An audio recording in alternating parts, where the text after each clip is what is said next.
Welcome back to MKE Gadgets. Today we're going to make a sandpaper rack.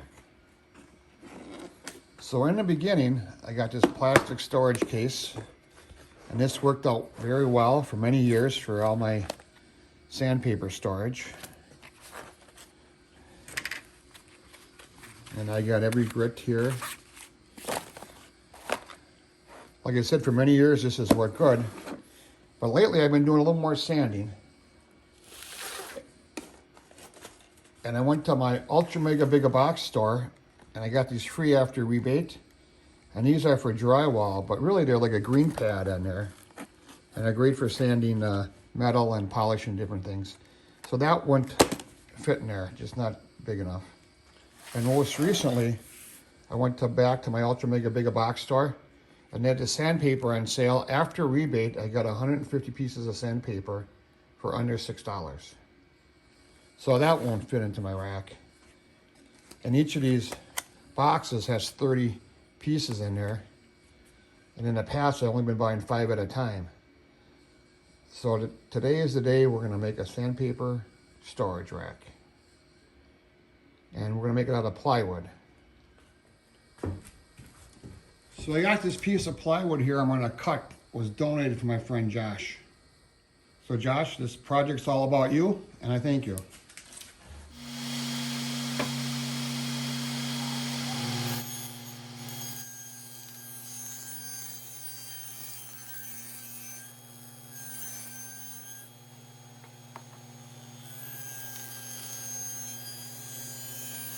More cut and we'll have the rough size.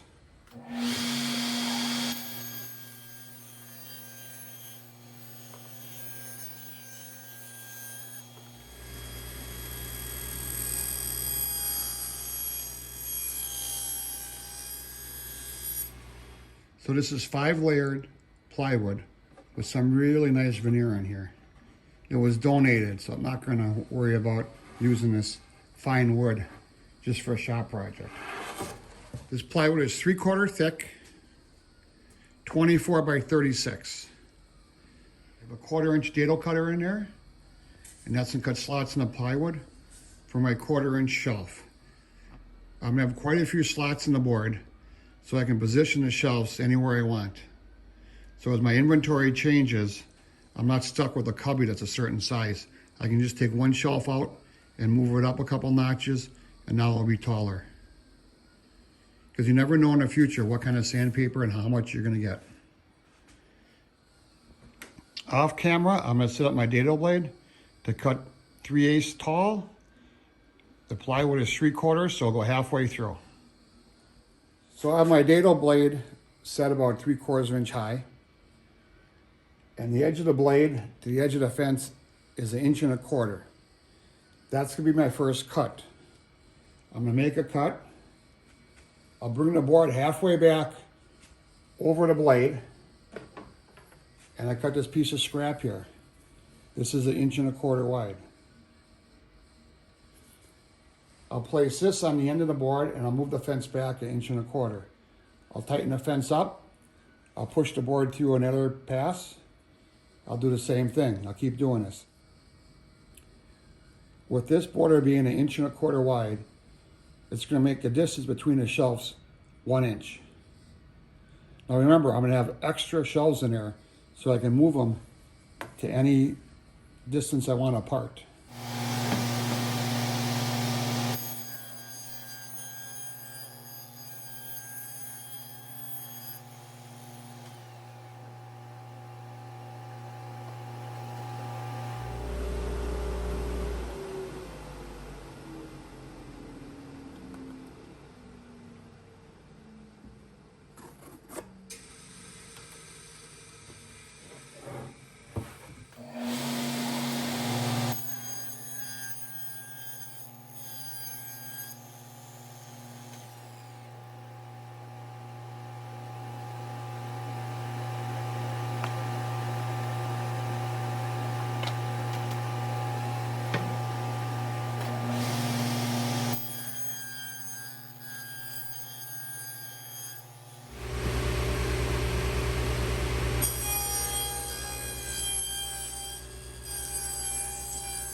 That turned out really nice. 27 slots. The board is 36 inches by 24 about. The real key to this is having that strip 1.25 inches wide. If you don't have to do any measuring, you don't have to do any math, and if you don't have to do any math, you won't make a mistake, because that board is always going to be 1.25 inches wide. I got to change blades, and I'm going to rip 3 pieces out of here, the back and the 2 sides. Now from this panel, we got to cut 3 pieces. The first one will be 6 inches. That will be the back. And then the 2 sides are 6 3/4. Let's do the 6th one first.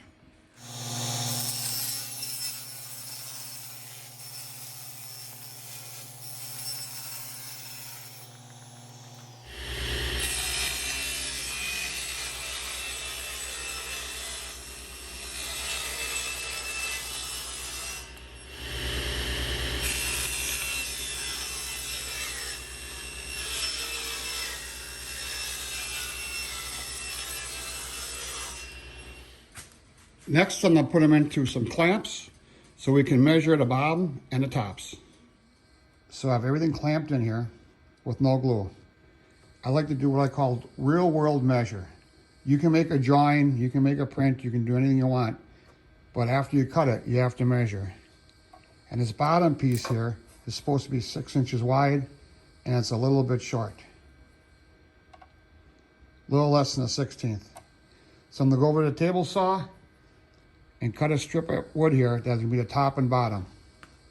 I'm gonna shoot for 6 inches wide, and then we can trim it a little bit at a time. After a couple attempts at the table saw, I got it just perfect. Now I gotta measure the height, and for that I'm doing real world. I'm putting a part in there. I marked it where it should be. I'm cutting to the line. Well, I'll be a little bit proud of the line. We'll sneak up on that too. That's perfect. We'll cut 2. I cut 2 extra ones, and I'll use these when I glue it up so it doesn't bow in. I'll put 1 in by each clamp. So next, I'm going to cut some shelves. And again, this is a real world dimension. 6 and 17/32. So I cut that. Got it on the first time. So off camera, I'm gonna take a bunch of odd pieces I have of this and cut it to size. So I have everything all clamped up in here. I'm ready to glue up, and I got my dividers cut, and I got some extra spacers cut so when I glue it doesn't bow in too much. So I gotta come up with some way of labeling these shelves. And as I buy sandpaper and use sandpaper, the shelves are gonna be moved in and out and up and down. So whatever I come up with a labeling system has to be that flexible. So I 3D printed this little piece. I don't know if you can see there's a little rib there. And I did a test fit there. So from this edge of the slot to the edge of the part is a 1/2 inch. 1/8 inch wide saw blade, 1/8 inch deep. And I made these little parts I'm just going to clip on here, like that. And there's enough tension on there, they're not going to slide up or down on their own.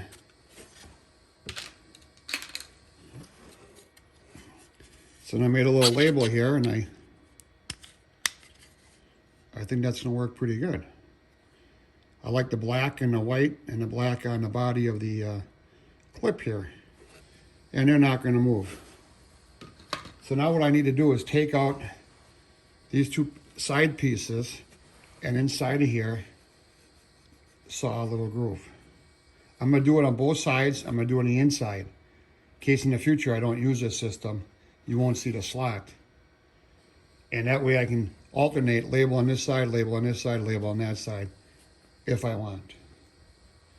So I gotta take this all apart and go over to the table saw and cut 2 slots.